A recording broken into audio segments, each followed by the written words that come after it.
Welcome to the Techmeme Ride Home for Thursday, April 21st, 2022. I'm Brian McCullough today. All right, funding actually secured, Elon, for real this time? A look at Tesla's good earnings and monster margins. Unions are coming for big tech, it seems. A reckoning is coming for the lightning cable, it seems. And advertising in your console games is inevitable, it seems. Here's what you missed today in the world of tech. So this is really going to happen, huh? A new filing that dropped this morning revealed that Elon Musk says he has secured $46.5 billion in financing for a Twitter acquisition and will explore a tender offer. The reason I'm saying I guess this is maybe going to happen now is that a tender offer has a way of forcing things to happen.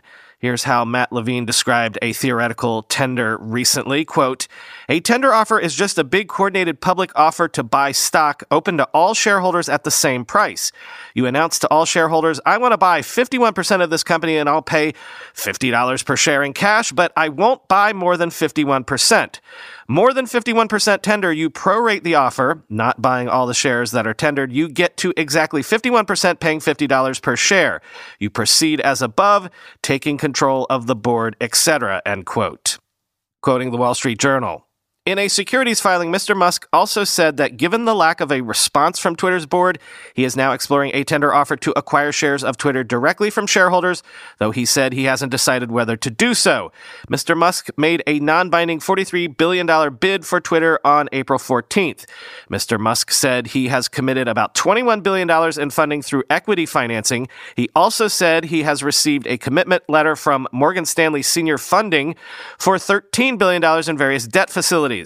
In a separate debt commitment letter, Morgan Stanley also offered to provide $12.5 billion in margin loans, according to Mr. Musk's security filing, end quote. And, quoting The Verge, "The funding is provided through two debt commitment letters from Morgan Stanley Senior Funding in which the bank commits to offering a series of loans worth $25.5 billion. The remaining $21 billion will be covered by Musk himself. Notably, the filing does not list any equity partners to share the cash burden with Mr. Musk. The Tesla CEO already owns a 9% stake in Twitter, valued at roughly $2.9 billion. The filing also makes clear that Twitter has not formally responded to Musk's offer. The reporting person is seeking to negotiate a definitive agreement for the acquisition of Twitter by the reporting person, it reads, and is prepared to begin such negotiations immediately, end quote. Given the controversy that's often surrounded the CEO, potential investors have also reportedly been hesitant about co-investing with Musk. The New York Times also previously noted that Twitter's inconsistent financial performance over the years, not to mention controversies of its own, mean it's not an obvious contender for a traditional leveraged buyout. Further, Musk has publicly said buying Twitter is not meant as, quote, a way to make money, end quote, which, taken at face value, never wise with Musk, undermines anyone looking to maximize returns.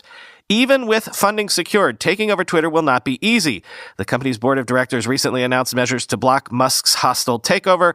This maneuver, which is known in the finance world as a poison pill, allows certain shareholders to purchase more stock in an attempt to block Musk from holding a stake of over 15%, Reuters previously reported, end quote. Again, Elon, 420 was yesterday. You've really been slipping lately.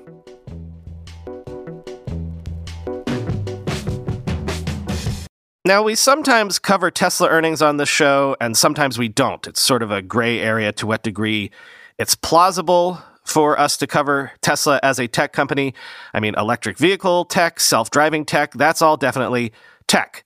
But, you know, if it's just the automotive business, the number of cars sold, etc., sometimes that feels outside of our purview. But I'm choosing to cover Tesla today to make note of Tesla's progress.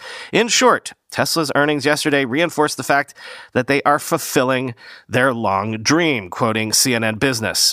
Tesla has posted record profits once again, overcoming supply chain issues that have dogged the broader auto industry to blow away Wall Street's forecast for the company for the first quarter of 2022.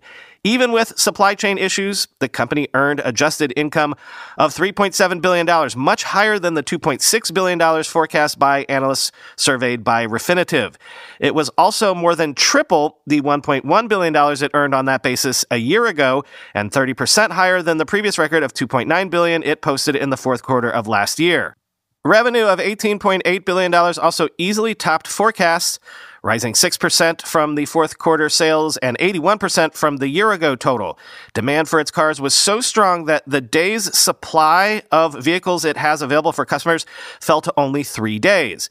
CEO Elon Musk said that despite the company's Shanghai plant being shut down for a couple of weeks in April due to COVID lockdowns there, and several suppliers also having to shut down, he thinks the factory should be able to come close to its first quarter production level, if not exceed it.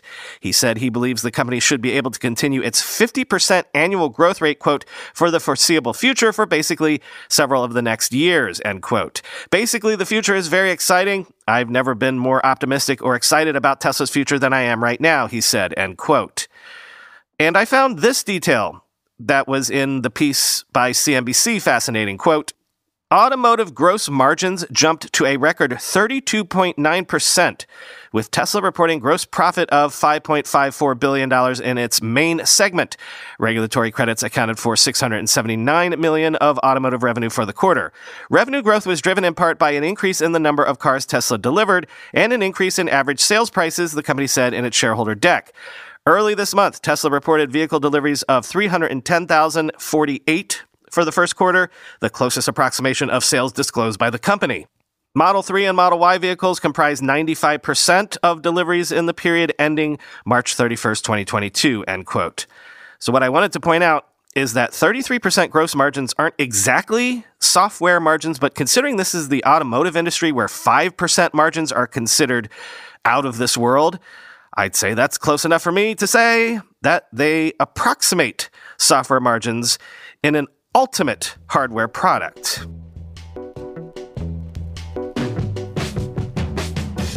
I feel like the whole unionization movement as a story has sort of slipped through the cracks for us when that Amazon warehouse in Staten Island became the first to unionize. I feel like it happened on a Friday or maybe into the weekend, so I missed covering it. And earlier this week, I almost did a segment on Apple employees attempting to unionize at the Grand Central Terminal store here in New York City, looking for $30 an hour minimum pay, tuition reimbursement, more vacation time, better retirement options, etc. But it looks like someone might beat them to the punch. 70% of employees at an Atlanta Apple store have agreed to hold a union election, making that Apple store the first to file for a union election with the CWA, quoting the New York Times.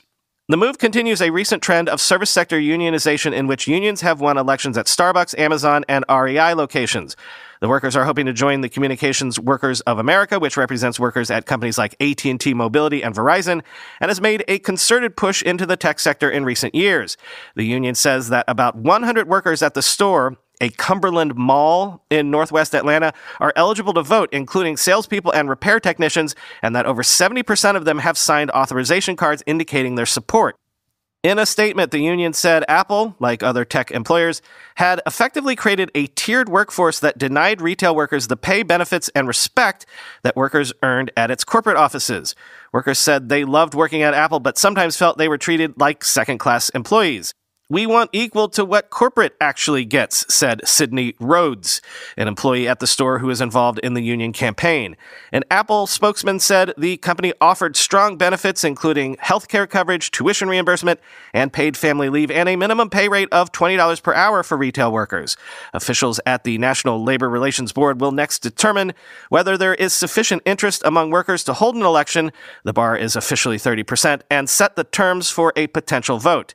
Both the union and the employer will have an opportunity to weigh in on the details, including the universe of employees eligible to take part and whether the vote should occur by mail or in person, end quote.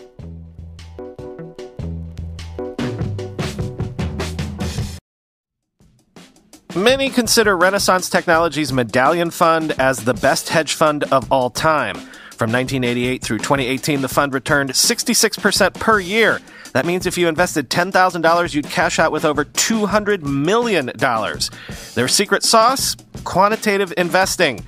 Medallion is run by an army of computer scientists, mathematicians, and neural engineers that build investing algorithms that eliminate typical human biases. And that makes sense. 66% of us regret making impulsive investment decisions. But unless you're a PhD-wielding Python-coding Excel wizard, quant trading has been out of reach. Until now. Introducing Composer.trade, the premier platform for building and investing in quantitative strategies. Composer.trade is putting the power of quant into the hands of regular investors with their game-changing super app. With Composer.trade, you can invest in strategies like buy the dips, NASDAQ, or leveraged inflation hedge. You can even build your own strategy from scratch with their drag-and-drop portfolio editor. Put the power of quant in your portfolio by going to composer.trade/ride today. That's composer.trade/ride. Also visit composer.trade/brochure for disclaimers. Life insurance can give you peace of mind that if something happens to you, your loved ones would have a financial cushion for rent or mortgage payments, loans, education costs, and everyday expenses. Policy Genius is your one-stop shop to find the insurance you need at the right price.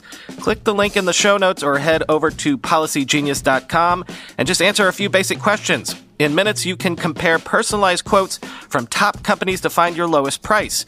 You could save 50% or more on life insurance by comparing quotes with Policy Genius. The team of licensed experts at Policy Genius are on hand through the entire process to help you understand your options and make decisions with confidence. The Policy Genius team works for you, not the insurance companies. Whether you're just starting to shop or have questions about your active policy, they're your independent advocates offering unbiased advice. Policy Genius has options that offer coverage in as little as a week and avoid unnecessary medical exams, and they do not sell your info to third parties. Head over to policygenius.com to get your free life insurance quotes and see how much you could save. That's policygenius.com. Amazon has unveiled Buy with Prime, which lets third-party merchants use Amazon's shipping and logistics network to fulfill orders on their own sites. Quoting CNBC, these websites will be able to put the Prime badge on their website next to items that are eligible for free 2-day or next-day delivery. Prime members will use the payment and shipping information stored on their Amazon accounts to place an order. Buy with Prime won't be free for sellers, and pricing will vary depending on payment processing, fulfillment, storage, and other fees. To start, the service will only be available by invitation to sellers who use Fulfillment by Amazon or FBA. With that service, merchants pay to have their inventory stored in Amazon's warehouses and to make use of the company's supply chain and shipping operations. Eventually, it will be extended to other merchants, including those not selling on Amazon, end quote.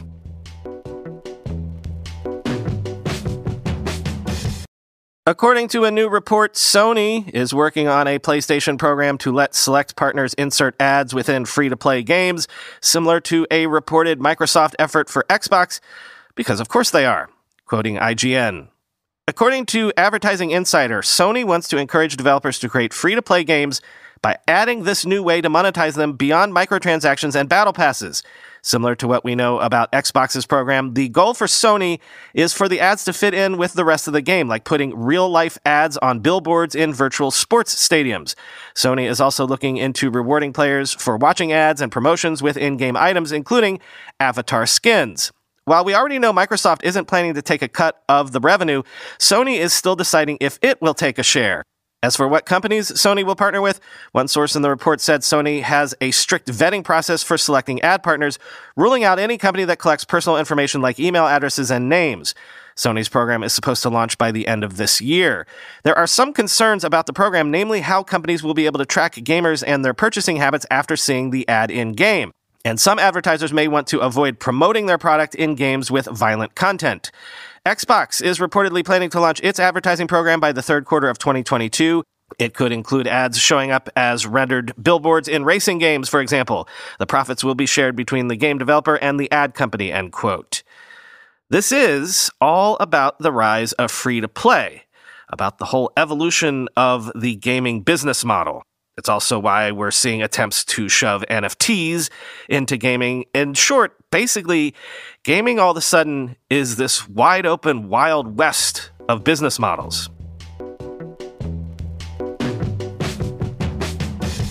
Are the days numbered for Apple's Lightning connector? The iPhone is basically the last thing in Apple's lineup with Lightning, as USB-C has now crept into even the iPad.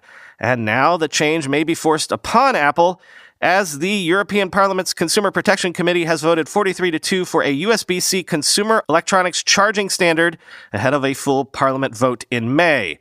Quoting TechCrunch, The IMCO committee voted 43-2 in favor of a negotiation position that will push to standardize charger ports for a range of mobile devices on USB Type-C, including smartphones, tablets, handheld games consoles, e-readers, digital cameras, electronic toys, and more, with members of the European Parliament voting to expand the original proposal to cover laptops, among other additional products. The committee backed exemptions for devices when they are too small to house this type of port, such as smartwatches, health trackers, and some sports equipment. Although larger devices in those categories would still be in scope under this amended version of the proposal.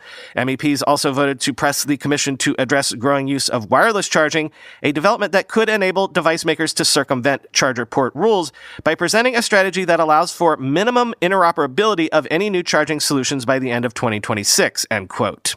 Quoting Dar Obasanjo on Twitter, Apple's VP of dongles just fell to their knees in Walmart, end quote. And finally today, Zoom has updated its desktop app with gesture recognition support for, giving a thumbs up or a raised hand emoji after adding similar features to its iPad app in August. Quoting The Verge, Zoom's reaction emoji are one of the platform's handiest features, letting you quickly applaud a coworker or send a heart to a friend. With the latest update to its desktop apps, Zoom is making a couple of those reactions easier to find. Its gesture recognition feature will show a thumbs up emoji in the meeting when you give one to your webcam, or flag a raised hand emoji when you raise your hand. Gesture recognition won't be news to those who use Zoom's iPad and iPhone apps, which have supported the same two gestures since last summer. And those who have used it know that it can be as frustrating as it is helpful. Zoom has a tendency to read, "I'm scratching my face" as "I'm raising my hand," and at least in my experience, only responds to the most aggressive of thumbs up. Still, when it works, it does help Zoom bridge the gap between natural and digital communication, and it's not surprising that the company is still investing in the idea. I look forward to someday being able to blow kisses at the screen to register a heart emoji. There are a number of other features in the latest version of Zoom, most notably a big improvement to the Zoom Whiteboard. Whiteboard has been around for a while as an add-on to a meeting, but now it's a separate product inside Zoom. Zoom's trying to make it easier to manage breakout rooms and polls and run large events on the platform a little more seamlessly, too.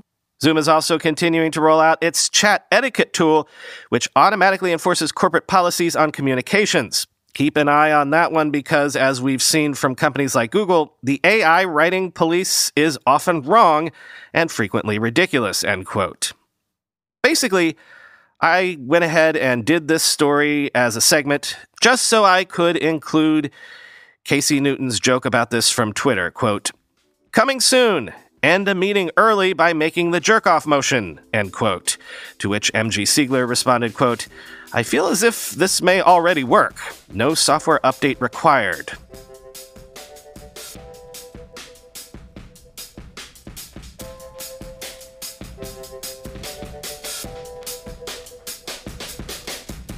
Tonight, Twitter Space, the usual time, 9 p.m. Eastern, 6 p.m. Pacific. The great Julia Alexander will join us to break down the whole Netflix situation and the streaming wars landscape generally. Then, I don't know, Chris and I are batting around a bunch of other topics, including staking in crypto, maybe a landmark law in the EU that I haven't really talked about much. We hope to find some way to not talk about the Elon Twitter thing, but who knows? That story seems to have an event horizon that sucks all conversation into it. See you tonight. Bring your own topics. Talk to you tomorrow.